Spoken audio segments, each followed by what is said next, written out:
प्रधानमंत्री नरेंद्र मोदी का जयपुर दौरा। आपको बता दें कि 25 सितंबर को पीएम मोदी का जयपुर आना लगभग तय है। सांगानेर की वाटिका के पास दादिया ग्राम में बड़ी सभा होनी है। भाजपा की परिवर्तन यात्रा का भी समापन होगा।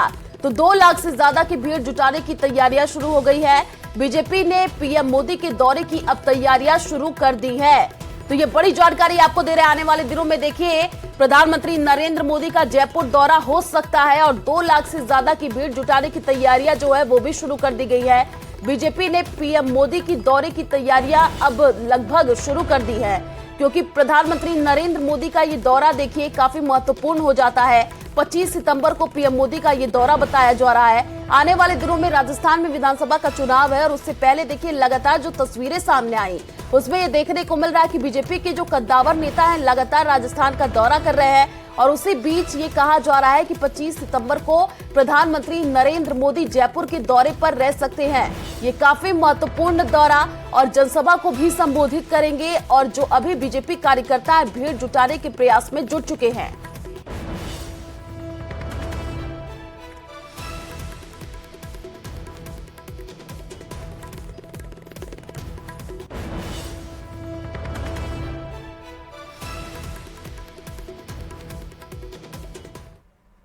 तो सीकर में बीजेपी की परिवर्तन यात्रा का जिले में दूसरा दिन धोद और दांतारामगढ़ में सभा होगी। आपको बता दें कि नेता प्रतिपक्ष राजेंद्र राठौड़ भी मौजूद रहेंगे, साथ ही बीजेपी के कई नेता भी मौजूद रहेंगे। तो थोड़ी ही देर में प्रेस कॉन्फ्रेंस पार्टी के प्रमुख नेता करने वाले हैं। ये बड़ी जानकारी आपको दे रहे हैं। धोद और दांतारामगढ़ में सभा होनी है। नेता प्रतिपक्ष राजेंद्र राठौड़ मौजूद रहेंगे। ये बड़ी जानकारी। बीजेपी के कई नेता भी इसमें मौजूद रहेंगे। सीकर में बीजेपी की परिवर्तन यात्रा और थोड़ी ही देर में यहां पर प्रेस कॉन्फ्रेंस भी किया जाएगा। ये बड़ी अपडेट आपको दे रहे हैं। परिवर्तन यात्रा का सीकर जिले में आज दूसरा दिन है। धोद और दांतारामगढ़ में सभा होनी है और ये सभा देखिए होगी। नेता प्रतिपक्ष राजेंद्र राठौड़ इसमें मौजूद रहेंगे। मेघवाल यहाँ जिला कलेक्टर रहे। मैं उस समय सरकार में मंत्री था। मैं दावे के साथ कह सकता हूँ, बड़ी शिद्दत के साथ, बड़ी ईमानदारी के साथ उन्होंने चूरू की सेवा की। चूरू के अंदर उनके द्वारा किए गए कार्य आज भी उल्लेखनीय रूप से बोल रहे हैं। उन्होंने सैनिक बस्ती में बचे हुए प्लाटों को विधवा सैनिकों की विधवाओं को दिए और उसमें किसी प्रकार की अनियमितता नहीं की। अगर अनियमितता हो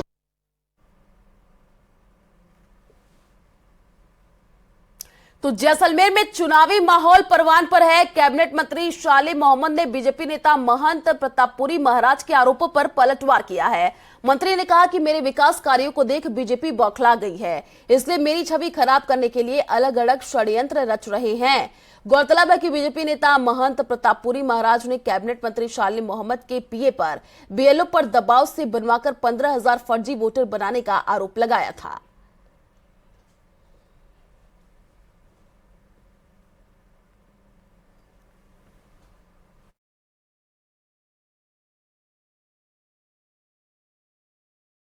भाजपा के लोगों द्वारा मेरे ऊपर जो आरोप लगाए गए हैं कि पोकरण विधानसभा क्षेत्र में जो नए मतदाता अभी अभियान चल रहा है, जो 19 अक्टूबर से लेकर लास्ट प्रकाशन 4 अक्टूबर तक है, और उन्होंने विशेष तौर से आरोप लगाया है कि जो नए मतदाता जुड़ रहे हैं उसमें फर्जी मतदाता जोड़े जा रहे हैं।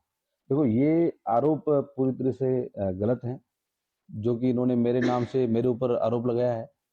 जो मेरे को प्राथमिक रूप से जानकारी मिली है, जो भारेवाला में बीएलओ के रूप में जो व्यक्ति काम कर रहा है उसका परिवार खुद प्राथमिकता में उनके सदस्य भाजपा के हैं। और मुझे लग रहा है, मुझे संदेह इस बात का है कि ये इन्होंने खुद रचित ये कूटनीतिक दस्तावेज रचित कर करके और एक बदनाम करने की साजिश रची गई है। तो चुनाव से 2.5 महीने पहले किस पार्टी का किस से गठबंधन होगा, इसे लेकर प्रदेश में इस वक्त खूब बहस चल रही है। कांग्रेस की स्ट्रेटेजी कमेटी ने गठबंधन का विरोध में सर्वसम्मति से फैसला कर लिया है। वहीं ज्योति मिर्धा के बीजेपी में शामिल होने के बाद अब हनुमान बेनीवाल की आरएलपी की कांग्रेस से गठबंधन की कितनी संभावनाएं बची हैं, इसे लेकर पार्टी नेताओं में एक राय नहीं है। आखिर कांग्रेस से हनुमान बेनीवाल की पार्टी के गठबंधन की संभावनाओं का विरोध क्यों हो रहा है, देखिए हमारी एक खास रिपोर्ट।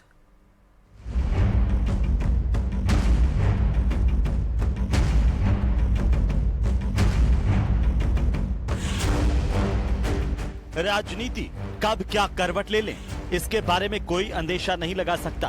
बस मौका मिलना चाहिए। राजनीति में जो करीबी होते हैं वो दूर हो जाते हैं और जो दूर होते हैं वे करीब आ जाते हैं। कल तक सीएम अशोक गहलोत पर हमलावर रहने वाले हनुमान बेनीवाल अब गहलोत के खिलाफ थोड़े नरम और सचिन पायलट के खिलाफ हनुमान के तेवर गर्म दिख रहे हैं। वजह है हरीश चौधरी से लेकर दिव्या मदेरणा तक का विरोध। हरीश से हनुमान का 36 का आंकड़ा रहा है। दोनों के समर्थक बाड़मेर में कई दफा आमने सामने आ चुके हैं। पथराव तक की घटनाएं तक हो चुकी हैं। इसके पीछे की वजह बायतू विधानसभा सीट है, जहां हनुमान की आरएलपी ने पिछली बार हरीश चौधरी को बड़ी मुश्किल से विधानसभा पहुंचने दिया था। इसके साथ ही सचिन पायलट को सीएम बनाने तक का दावा करने वाले हनुमान बेनीवाल आजकल पायलट के खिलाफ खुलकर मोर्चा खोल रहे हैं। इसकी एक वजह यह भी है कि हरीश चौधरी और पायलट की नजदीकियां बढ़ रही हैं। आप जैसे सभी लोग घूम रहे प्रदेश से, कौन पूछता है आपको? बताओ, अब कौन पूछ रहा है? कौन पूछ रहा है कांग्रेस पार्टी? आपके कहने से एक कांस्टेबल राजस्थान से, एक सिपाही नहीं रह सकते और किसी को पानी का टैंकर नहीं दिलवा सकते राजस्थान में। क्या ऐसे बची है आपके राजस्थान में? बता दो। जो आपके आसपास थे उनको भी खत्म कर दिया, फौजमार कप्तान हो गए। आप अपनी फौज को खा गए। गहलोत भी फौजमार कप्तान है और पायलट उससे बड़ा फौजमार कप्तान है। लोगों का यूज थ्रो मैंने की मदद 2 बार। जानकार हैरान हैं कि हनुमान की एक ऐसी राजनीति है जिसमें वे 3 साल तक तो बीजेपी को कोसते रहे, एनडीए से गठबंधन तोड़कर किसानों के साथ कृषि कानूनों के खिलाफ धरने पर बैठे, केंद्र की मोदी सरकार को लगातार कोसते रहे और अब जब चुनाव सिर पर है तो उनकी धुर विरोधी ज्योति मिर्धा बीजेपी में शामिल हो गई हैं। इसके साथ ही हनुमान की बीजेपी से गठबंधन की संभावनाएं भी खत्म मानी जा रही है और अटकलें लगाई जा रही हैं कि हनुमान का कांग्रेस के साथ गठबंधन हो सकता है।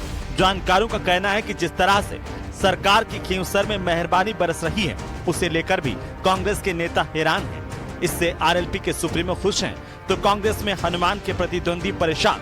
खुद की नजरअंदाजी और हनुमान पर मेहरबानी देखकर कांग्रेसियों के पैरों तले से जमीन खिसक रही है और आरएलपी का कांग्रेस के साथ गठबंधन की अटकलों से हरीश चौधरी खासे बेचैन है। दरअसल चौधरी को पार्टी ने चुनाव में रणनीति बनाने की जिम्मेदारी दी है और पहली ही बैठक में हरीश चौधरी ने कमेटी के सदस्यों के साथ सर्वसम्मति से यह प्रस्ताव पारित करा लिया कि कांग्रेस पार्टी को किसी भी पार्टी से गठबंधन की जरूरत नहीं है। हरीश को यह एहसास है कि अगर थोड़ी भी चूक हुई तो गहलोत हनुमान को साथ लेकर मारवाड़ में उनके लिए उनकी ही पार्टी में मुश्किलें खड़ी कर सकते हैं। किसी और के साथ अलायंस कर हम लोगों का नहीं जाना चाहिए। ये सर्वसम्मति से स्ट्रेटेजी कमेटी की हम लोगों की तरफ से एक तरह का सुझाव है।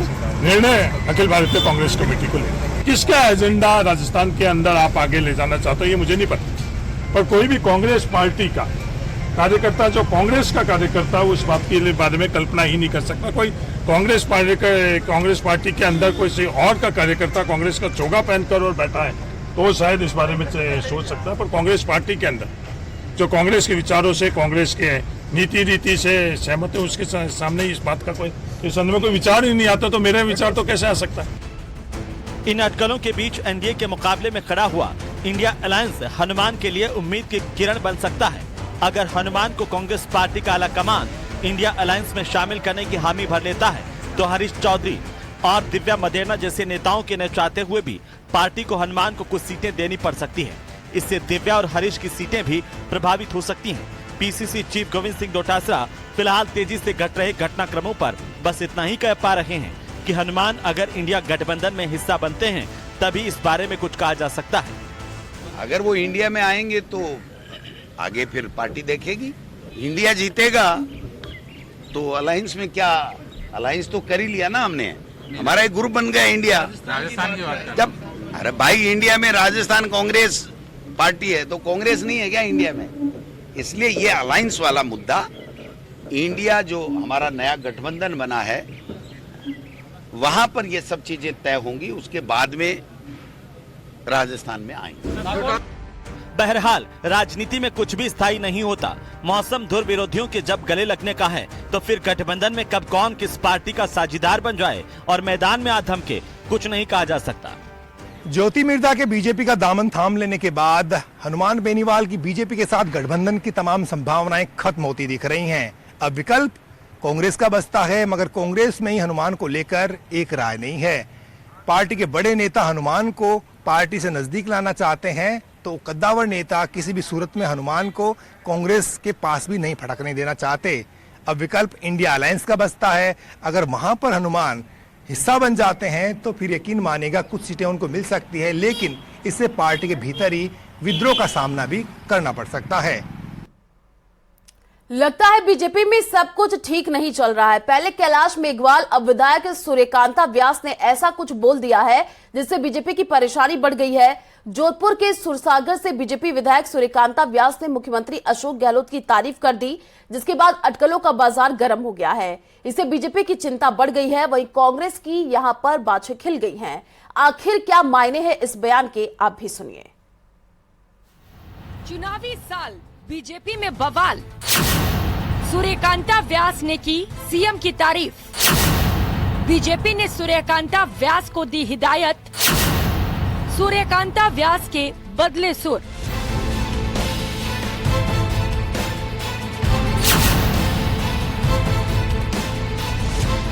जोधपुर के सुरसागर विधायक सूर्यकांता व्यास उर्फ जीजी ने अपने निवास पर मिलने आए पुष्करना समाज के प्रतिनिधियों के बीच मुख्यमंत्री अशोक गहलोत की खुलकर तारीफ की।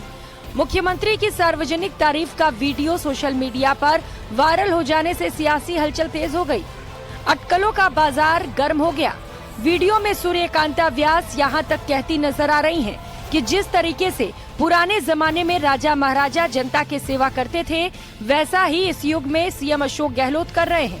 सूर्यकांता व्यास ने कहा, गहलोत जैसा कोई सीएम नहीं आया।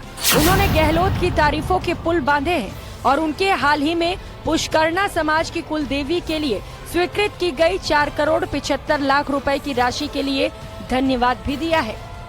मुख्यमंत्री, लोकप्रिय मुख्यमंत्री अशोक जी गहलोत बहुत बड़ा पुष्कर मत है, एडो काम किया है कि आज तक कोई भी नहीं करियो। या तो महाराजा राजा महाराजा करियो या अशोक जी करियो है। इतो पैसो 4,75,00,000 रुपया अगर इन्हें वास्ते सैंक्शन किया है। अब मूर्ति बहुत एक ऐतिहासिक और इन्हें मूर्ति न देखने वास्ते हर टूरिस्ट आवतो और मना के तो बहुत जगह छोटी हम कैसे खड़े हुए। तो आज वो दिन आयो, आज वो सपनों साकार करियो अशोक जी गहलोत, मैं बहुत बहुत आभार व्यक्त करूँ।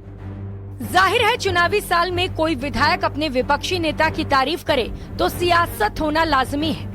विधायक सूर्यकांता व्यास की मुख्यमंत्री अशोक गहलोत की खुलकर तारीफ को भाजपा ने गंभीरता से लिया है।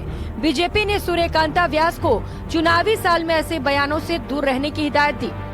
समाज की तरफ से एक धन्यवाद देने की कोशिश की कि मंदिर निर्माण में आपका जो सहयोग है उसके लिए धन्यवाद है, परंतु इतिहास गवाह है कि पिछले 5 साल में अशोक गहलोत जी ने कितने मंदिर तोड़ने का अपराध किया है और कितने हिंदू मुस्लिम एकता को छिन्न भिन्न करने का प्रयास किया है। इसलिए राजस्थान की जनता उनको इस मायने में कभी माफ नहीं करेगी। सीएम की तारीफ से कांग्रेस फूली नहीं समा रही। आखिर हो भी क्यों ना, चुनावी साल में कोई विपक्षी विधायक सीएम के कामकाज की तारीफ करे तो खुश होना लाजमी है। कांग्रेस इसे सरकार के कामकाज पर मुहर मान रही है। देखिए, सूर्यकांता व्यास जी का हम बड़ा सम्मान करते हैं और माननीय मुख्यमंत्री जी बड़ा सम्मान करते हैं। उन्होंने सत्य बात कही है, उन्होंने पार्टी पॉलिटिक्स से ऊपर उठ के बात कही है और इस बात में कोई दो राय नहीं है। जीजी का धन्यवाद देना बनता है क्योंकि उनके विधानसभा में कोई काम की कमी नहीं रखी मुख्यमंत्री जी ने भी, तो उन्होंने एक मुख्यमंत्री के नाते, एक विधायक के नाते उनको धन्यवाद दिया है। सूर्यकांता व्यास 85 वर्ष की हो चुकी हैं। थोड़े दिन पहले उन्होंने एक प्रतिभोज के नाम पर बड़ा जमावड़ा किया था, जिसमें पार्टी कार्यकर्ताओं और पदाधिकारी को बुलाकर अपना शक्ति प्रदर्शन भी किया था। इससे ये माना जाने लगा कि सूर्यकांता व्यास मैदान छोड़ने वाली नहीं है। अटकलें हैं कि उम्र के आधार पर बीजेपी यहां नया उम्मीदवार उतार सकती है। ऐसे में ऐसी बयानबाजी सियासी दबाव हो सकती है, लेकिन बीजेपी ने हिदायत देकर बता दिया है कि अनुशासन के मामले में वो कुछ भी बर्दाश्त नहीं करेगी। Bureau report, news 18 Rajasthan.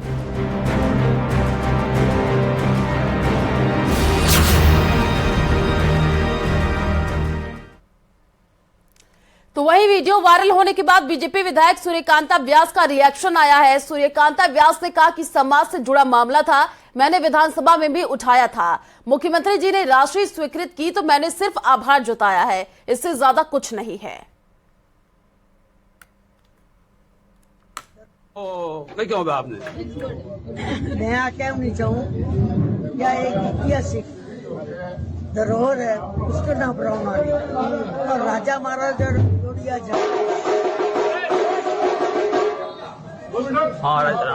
राजा उन्हें राजस्थान का मुख्यमंत्री, लोकप्रिय मुख्यमंत्री अशोक जी गहलोत बहुत बड़ा पुष्कर रमाता है।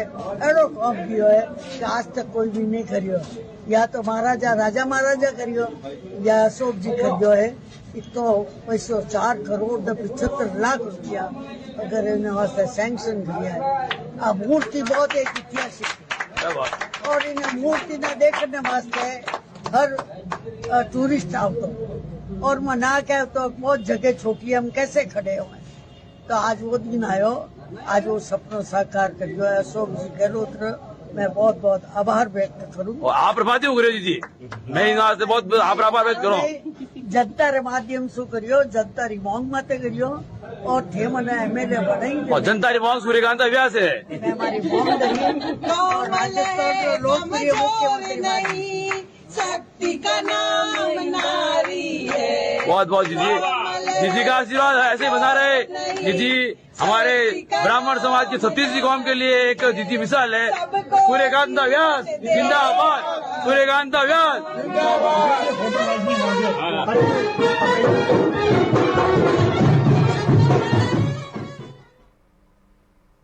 बीजेपी की परिवर्तन संकल्प यात्रा के दौरान प्रदेश प्रभारी अरुण सिंह ने कांग्रेस पर जमकर निशाना साधा। उन्होंने कहा कि केवल फॉर्च्यूनर करके विधायक इस बार विधानसभा जाएंगे।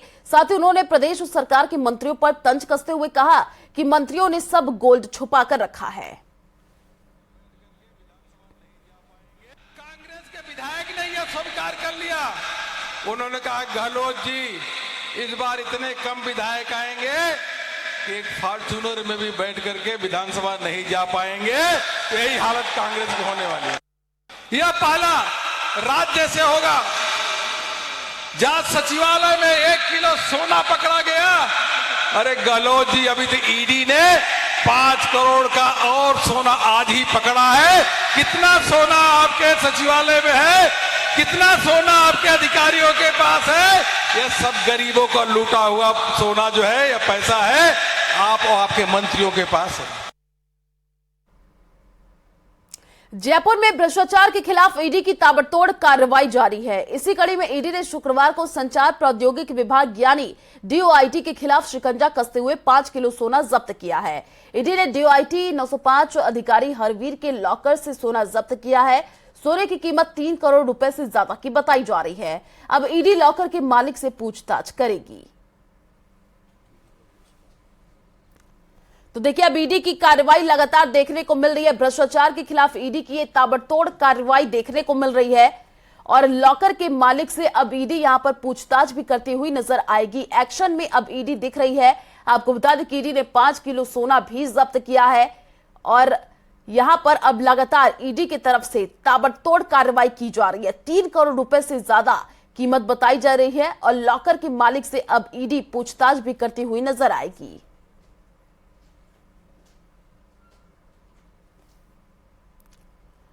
तो भ्रष्टाचार पर ईडी का शिकंजा कसता हुआ नजर आ रहा है। ईडी की ताबड़तोड़ कार्रवाई देखने को मिल रही है। आपको बता दें कि अब एक्शन में ईडी नजर आ रही है। कई जगहों पर अब ताबड़तोड़ यहां पर छापेमारी की जा रही है और ईडी ने 5 किलो सोना भी जब्त किया है। डीओआईटी अधिकारी हरवीर के लॉकर्स में सोना मिला है। तो 3 करोड़ रुपए से ज्यादा इसकी कीमत बताई जा रही है। अलग अलग देखिए जिलों में देखने को मिल रहा है कि अब ईडी यहां पर भ्रष्टाचार के खिलाफ ताबड़तोड़ एक्शन में दिखती हुई नजर आ रही है।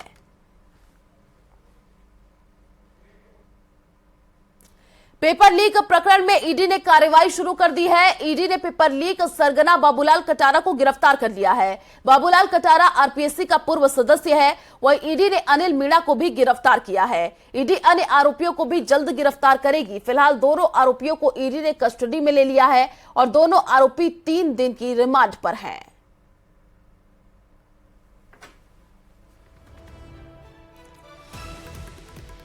तो कोर्ट के जरिए देखिए अब दोनों को कस्टडी में ले लिया गया है। आरपीएससी का पूर्व सदस्य है बाबूलाल कटारा। पेपर लीक प्रकरण से जुड़ी हुई आपको ये बड़ी जानकारी दे रहे हैं। पेपर लीक प्रकरण से जुड़ी हुई ये अपडेट है। अन्य आरोपियों को जल्द अब ईडी यहां पर गिरफ्तार कर लेगी। ईडी ने बाबूलाल कटारा को गिरफ्तार कर लिया है और आरपीएससी का पूर्व सदस्य है बाबूलाल कटारा।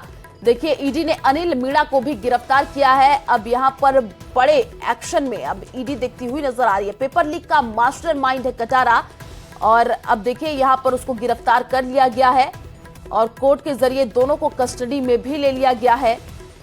तो पेपर लीक प्रकरण जुड़ी हुई ये अपडेट है जहां पर देखिए जो पेपर लीक प्रकरण सरगना है उसको गिरफ्तार कर लिया गया है। डूंगरपुर के रहने वाले 2020 को भी देखिए दिसंबर 2022 में पेपर लीक इसने किया था और पूरा अपडेट आपको दे रहे हैं। ईडी ने अनिल मीणा को भी गिरफ्तार कर लिया है।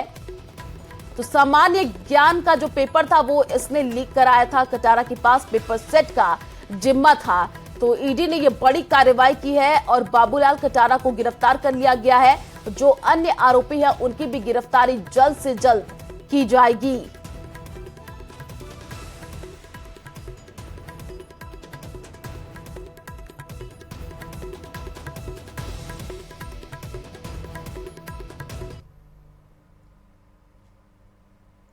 सोलह सितंबर को हर साल ओजोन परत संरक्षण दिवस दुनिया भर में मनाया जाता है। ओजोन दिवस पर राजस्थान में वन विभाग, पर्यावरण विभाग और प्रदूषण कंट्रोल बोर्ड की ओर से कार्यक्रमों का आयोजन होता है। हालांकि बीते कुछ वर्षों से कोविड की वजह से कोई सामूहिक कार्यक्रम नहीं हुआ। इस साल भी कोई बड़ा कार्यक्रम आयोजित नहीं होगा। 16 सितंबर 1995 को यूएन महासभा ने मॉन्ट्रियल प्रोटोकॉल पर 191 देशों ने सहमति के साथ ओजोन दिवस की नींव रखी थी। दरअसल ओजोन की परत सूर्य की खतरनाक पराबैंगनी किरणों से हमारी रक्षा करती है। इस साल की थीम मॉन्ट्रियल प्रोटोकॉल को समर्पित की गई है।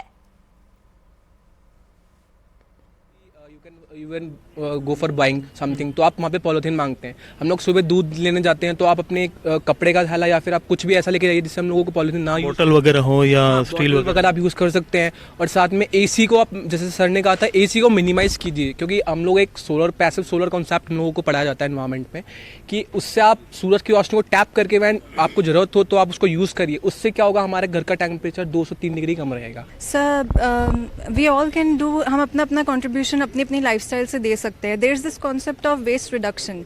हम लोग कभी भी इस चीज़ पे ध्यान नहीं देते कि हम अपने घर से कितना वेस्ट निकाल रहे हैं। और मैं सिर्फ इतनी छोटी सी चीज़ कर सकती हूँ कि मैं अगर एसी का कोई आदी है तो अगर वो थोड़ी देर, कोई नहीं, आप खुद के लिए बताएं पहले। हाँ, मैं खुद के लिए ही बता रही हूँ कि अगर मैं यहाँ से जाऊँगी, मैं घर पे जाके एसी ऑन करूँगी। चलिए फिलहाल इस बुलेटिन में इतना ही। बाकी खबरों के लिए आप देखते रहिए न्यूज़ 18 राजस्थान। नमस्कार।